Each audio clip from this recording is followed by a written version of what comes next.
itu satu kelas hanya 5 orang siswa yang memiliki handphone yang mampu mengakses internet. Jangan berganti-ganti kurikulum, kasihan.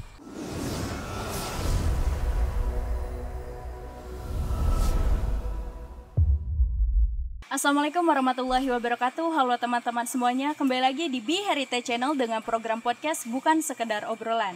Bersama saya Nur Hikmah Fajri sebagai host hari ini, dan di hari ini kita kedatangan tamu spesial lagi nih, yaitu Bapak Rahardian Pamana Putra sebagai salah satu tenaga pengajar di Sekolah Menengah Atas Provinsi Banten. Assalamualaikum Bapak, gimana kabarnya Pak? Waalaikumsalam, alhamdulillah baik. Baik ya Pak ya, Semoga selalu sehat Pak. Amin.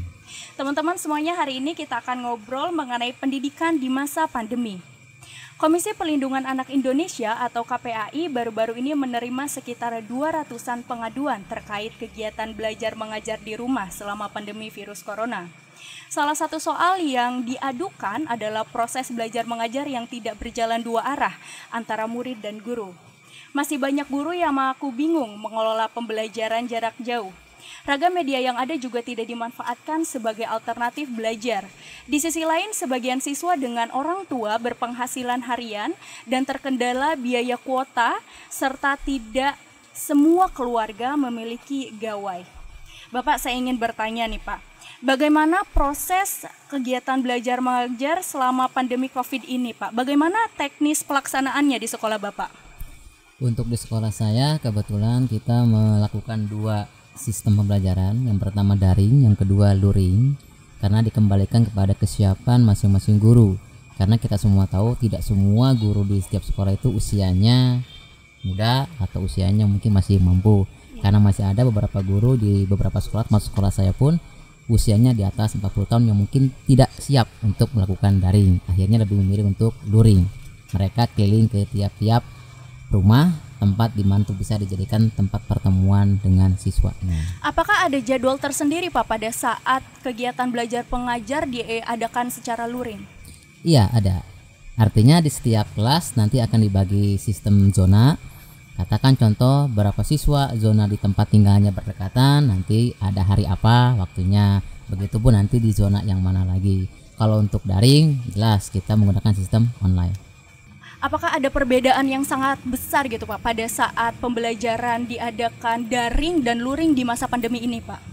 Sangat terlihat sekali perbedaannya, dan juga mungkin bicara kelemahan dan juga mungkin keterbatasan. Perlu diketahui juga tidak semua sekolah di Indonesia, termasuk mungkin di Banten, itu terdapat di tempat-tempat yang mungkin secara daring mampu terpenuhi akses internet. Atau akses di mana bisa melaksanakan kegiatan daring belajar. Ada juga mungkin sekolah yang mungkin di tengah-tengah perkotaan, di tengah-tengah akses internet yang mudah. Ditambah lagi tadi yang sempat Mbak Nurul ceritakan pula, tidak semua orang tua atau wali siswa secara ekonomi menengah ke atas. Itu mungkin jadi kendala terbesar. Walaupun pemerintah bekerja sama dengan provider di Indonesia untuk memberikan bantuan jaringan internet dari mungkin provider kartu perdana yang diberikan, tetap saja tidak bisa memadai karena bicara tempat juga.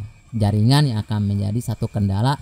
Oh, wilayah sini jaringan ada, wilayah sana sinyal pun sulit. Akhirnya itu akan jadi kendala bagi yang daring. Akhirnya mau tidak mau 2 sistem pembelajaran COVID, mau daring, luring dilaksanakan. Berarti untuk sistem belajar mengajar yang luring ini sangat luar biasa sekali ya gurunya, karena berkeliling ke setiap rumah ya Pak ya? Iya, sistem zona. Oke Pak, apakah ada perubahan kurikulum pendidikan Pak dalam melaksanakan sekolah daring ini Pak? Untuk sementara yang saya tahu dari instruksi pemerintah, baik Dinas Pendidikan dan juga Kementerian Agama, itu kita wajib melaksanakan kurikulum COVID-19. Artinya dari tahun ajaran sekarang, perkiraan sampai pertengahan semester ini itu kita menggunakan sistem kurikulum COVID. Bisa dijelaskan sedikit Pak, apa sih sebenarnya kurikulum COVID itu Pak? Kurikulum COVID lebih kepada sistem kita untuk pembelajaran, kegiatan belajar mengajar yang dilakukan oleh guru kepada siswanya dan aktivitas siswa dalam belajar. Tadi yang sempat disampaikan, 2 sistem yang digunakan dalam COVID-19, yaitu pertama daring, online, yang kedua luring, guru keliling, seperti itu. Pak, apa sih yang menjadi ukuran bahwa target kurikulum COVID ini tercapai, Pak, di saat penyelenggaraan sekolah daring ini? Daring dan luring ya, Pak ya? Daring dan luring. Mungkin kalau untuk daring sejauh mana katakan siswa mampu untuk mencukupi kebutuhan akses ya internet.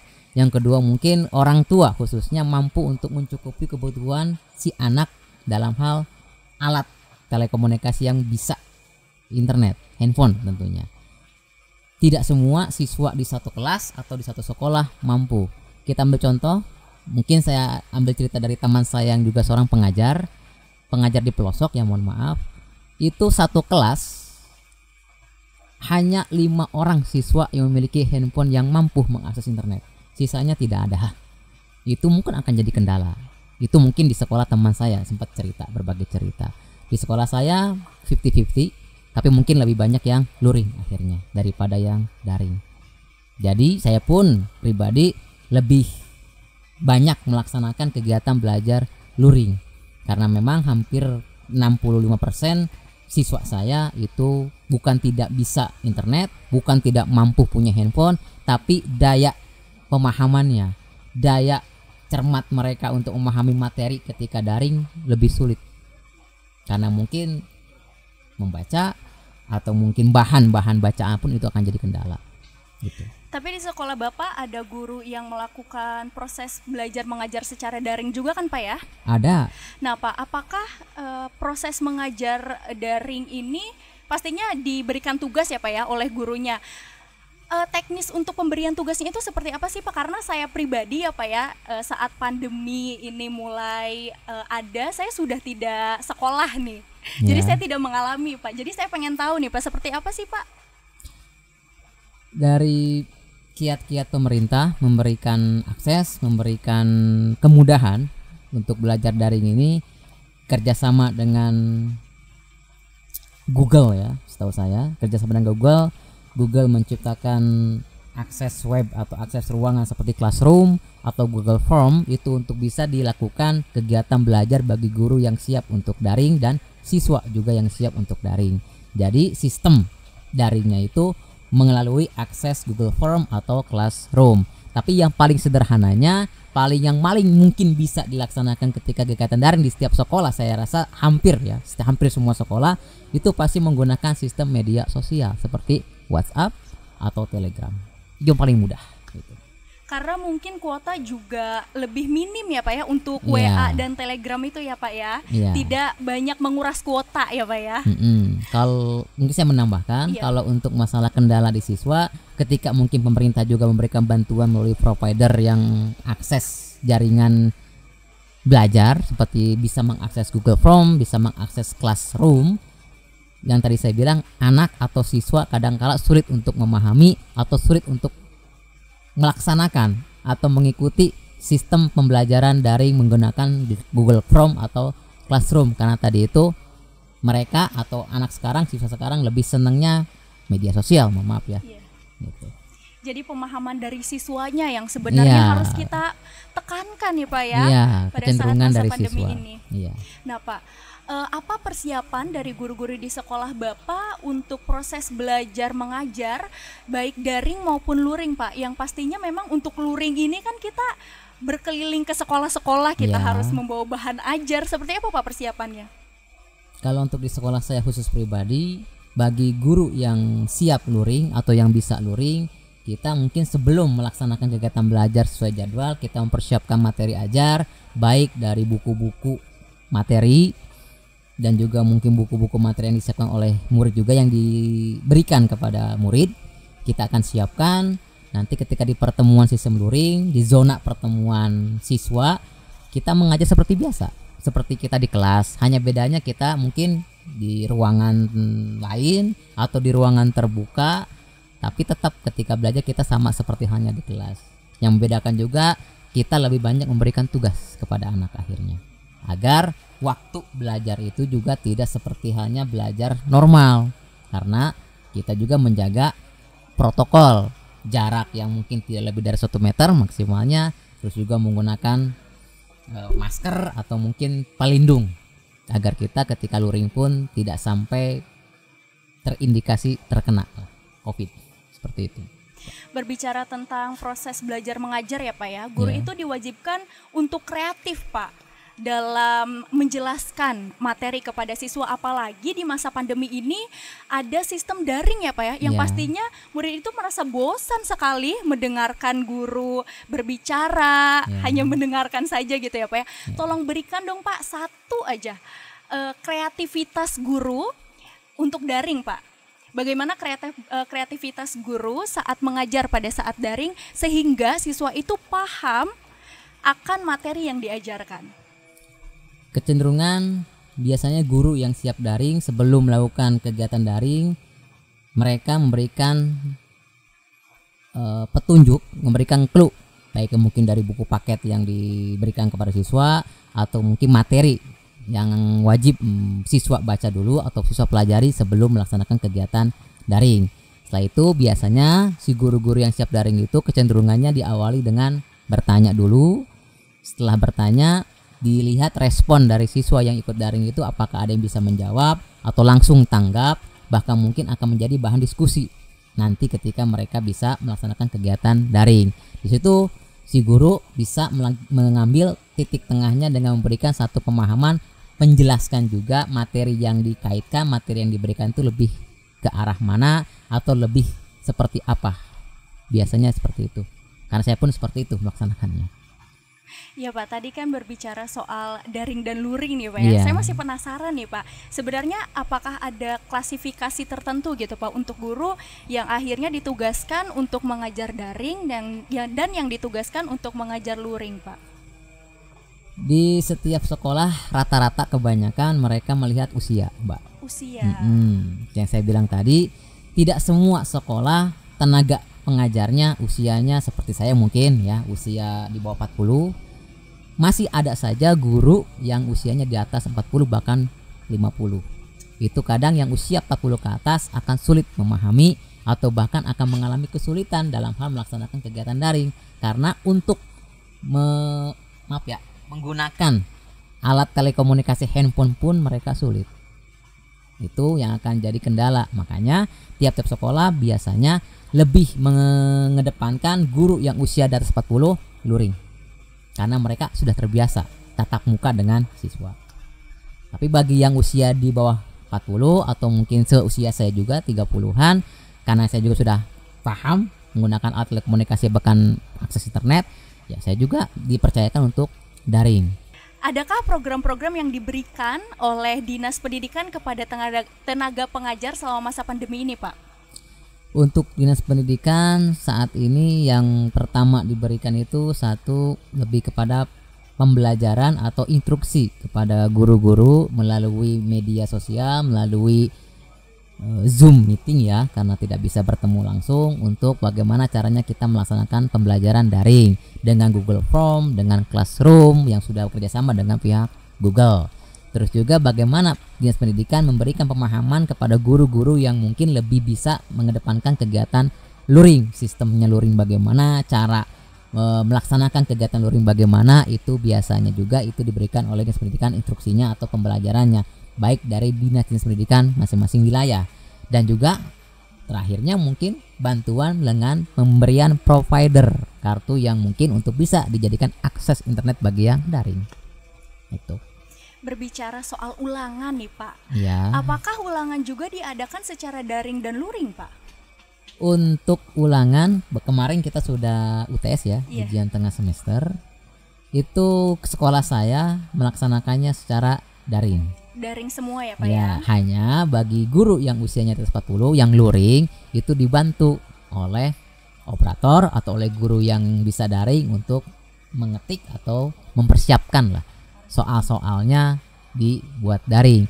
Karena kan Mbak juga harus tahu untuk tahun sekarang, tahun kemarin juga setelah saya sudah, itu guru atau sekolah itu diberikan tanggung jawab untuk membuat sendiri soal UTS, dan bahkan mungkin UAS pun kita buat sendiri. gitu. Dan masih menggunakan daring ya Pak ya? Iya, untuk UTS daring dan kemungkinan pun UAS nanti pun kita daring gitu. Bapak, saya ingin bertanya nih, apakah sekolah Bapak bisa dikatakan sukses dalam menjalankan proses belajar mengajar dengan menggunakan sistem daring dan luring? Yang saya lihat, saya mungkin tidak bisa mengatakan 100% sukses. Saya hanya bisa mengatakan mungkin 75% sukses. Karena ya saya pribadi mengalami daring dan juga kadang luring, itu alhamdulillah murid-murid saya bisa memahami, bahkan bisa mengikuti. Dan saya juga melihat teman-teman guru saya, rekan-rekan kerja saya pun ketika luring, ketika daring, mereka juga mampu memberikan pemahaman yang bisa dipahami oleh murid-murid mereka. Seperti itu. Jadi saya katakan 75% insya Allah sukses. Sukses ya Pak ya. Nah tadi kita berbicara mengenai kendala yang dialami oleh siswa ya Pak ya. Nah sekarang saya pengen tahu dong Pak, kendala apa sih yang dialami oleh guru-guru atau tenaga pengajar di sekolah Bapak? Untuk kendala itu sama guru ya, rekan-rekan kerja saya di sekolah itu, satu mungkin tadi bilang usia, yang usia di atas 40 sulit memahami, sulit mengoperasikan alat telekomunikasi yang berbau internet. Terus juga kadang masih ada beberapa guru yang mungkin usia di bawah 40, seangkatan dengan saya juga, mungkin masih sulit untuk memahami cara Google Form, cara Classroom, cara mengoperasikannya, itu masih ada juga, harus dibantu oleh guru-guru yang lainnya. Ditambah lagi ya kesulitan saya atau kesulitan rekan-rekan guru yang lain pun hampir sama juga dengan siswa-siswa yang lain, yaitu jaringan. Kadangkala walaupun katakanlah ingin daring di rumah atau ingin daring di luar sekolah, kita akan sulit. Karena ketika menggunakan provider yang bersifat jaringan, kadang ada jaringan yang terkendala, sulit untuk mendapatkan akses internet. Bahkan mohon maaf, di wilayah saya sempat beberapa minggu kemarin itu terjadi gangguan jaringan internet dari 2 provider yang bekerja sama dengan pemerintah gitu. Akhirnya kami harus daringnya di sekolah. Yang jadi masalah juga siswanya juga terkendala karena kemarin gangguan jaringannya. Akhirnya kita sempat mau nggak mau luring kemarin itu. Itu mungkin kendala yang paling terasa. Tadi Bapak berbicara bahwasannya ada guru yang masih sulit untuk mengaplikasikan gitu ya Pak, atau menggunakan Classroom dan sebagainya. Apakah memang tidak diadakan sosialisasi Pak? Sudah diadakan, saya rasa saya juga mengikuti Dinas Pendidikan memberikan sosialisasi, memberikan pembelajaran lah kepada guru-guru yang di tiap-tiap wilayah dengan melalui sistem Zoom meeting ya kecenderungannya. Hanya tadi itu yang saya pernah bilang ke Mbak, tidak semua guru-guru itu secara pemahamannya sama. Tidak semua guru-guru di setiap sekolah juga cara memaknai, cara untuk memahami sosialisasi dari Dinas Pendidikan tersebut sama. Kadang ada yang agak sedikit lambat memahami, atau mungkin agak sedikit sulit untuk bisa ngerti ini maksudnya apa, maksudnya kemana gitu. Saya yakin pasti ada saja seperti itu Mbak. Bapak, saya membaca di salah satu berita online bahwasannya sekolah ini akan mulai aktif lagi untuk tahun 2001. Bagaimana persiapan yang dilakukan tenaga pengajar di sekolah Bapak? Untuk persiapan di sekolah saya, untuk saat ini kita mempersiapkan diri mungkin dari fasilitas sekolah, dari ruang kelas, ruang belajar, aktivitas fasilitas belajar juga dipersiapkan. Terus juga guru-guru juga sudah mungkin dipersiapkan untuk mempersiapkan diri tatap muka langsung, dan juga mungkin bersilaturahmi dengan murid baru tentunya, kelas 1 ya, atau kelas 10 kalau di SMA, untuk mungkin berkenalan juga nanti di kemudian hari. Terus juga mempersiapkan sistem pembelajaran. Artinya ketika luring, daring di masa Covid ini, mereka akan menggunakan kurikulum Covid. Ketika sudah dimulai normalkan nanti di semester kedua ya, tahun depan, Januari tahun depan, otomatis kita kembali ke sistem normal. Artinya kurikulum K13 yang memang sudah normal di sini, sudah dipersiapkan lagi seperti angket, arsip pembelajaran, berkas-berkas pembelajaran, juga buku-buku paket yang harus dipersiapkan. Mungkin di sekolah saya sudah mulai dipersiapkan. Justru sekarang yang kami persiapkan untuk persiapan UAS, ya, ulangan sekolah ujian akhir Akhir semester. semester. Ya, itu yang dipersiapkan sekarang. Mungkin itu, Mbak. Ini pertanyaan terakhir dari saya nih Pak. Ya. Apa yang menjadi harapan Bapak terkait perkembangan dan kemajuan dunia pendidikan di Indonesia Pak? Khususnya pada masa pandemi ini Pak. Kalau untuk harapan saya untuk dunia pendidikan Indonesia untuk di pandemi ini, saya mungkin lebih berharap kepada pemerintah untuk lebih serius dalam memenuhi kebutuhan siswa. Ya, siswa dulu lah. Karena bagaimanapun juga siswa ketika belajar tetap mereka butuh dukungan support dari pemerintah, bukan hanya dari sekolah, bukan hanya dari keluarga atau orang tuanya. Pemerintah wajib harus lebih bisa memahami, karena kadangkala pemerintah memberikan instruksi, memberikan tugas atau memberikan pemahamannya pukul rata. Artinya melihat katakan satu kota ini metropolitan maju udah samakan. Nah, bagaimana dengan daerah yang terpencil? Bagaimana daerah yang katakanlah sulit untuk siswa melaksanakan kegiatan belajar? Itu harapan saya, pemerintah harus lebih bisa peka, harus lebih bisa benar-benar memahami. Terus harapan saya juga mungkin dalam hal COVID ini mungkin bagi pendidik. Ya, artinya walau bagaimanapun juga kadangkala pendidik masih banyak atau masih ada saja yang mengeluh. Baik itu mengeluh cara sistem pembelajaran yang mungkin mereka sulit memahami atau sulit mengaplikasikan. Bahkan mungkin ada juga katakanlah pendidik yang mungkin mengeluh dalam hal keadaan secara ekonomi. Itu juga yang membuat kadangkala butuh juga perhatian dari pemerintah untuk melihat, oh ternyata masih banyak guru yang harus dibantu. Bukan hanya di sekolah negeri, Mbak. Ya, bukan hanya sekolah negeri. Karena negara kita masih banyak sekolah swasta.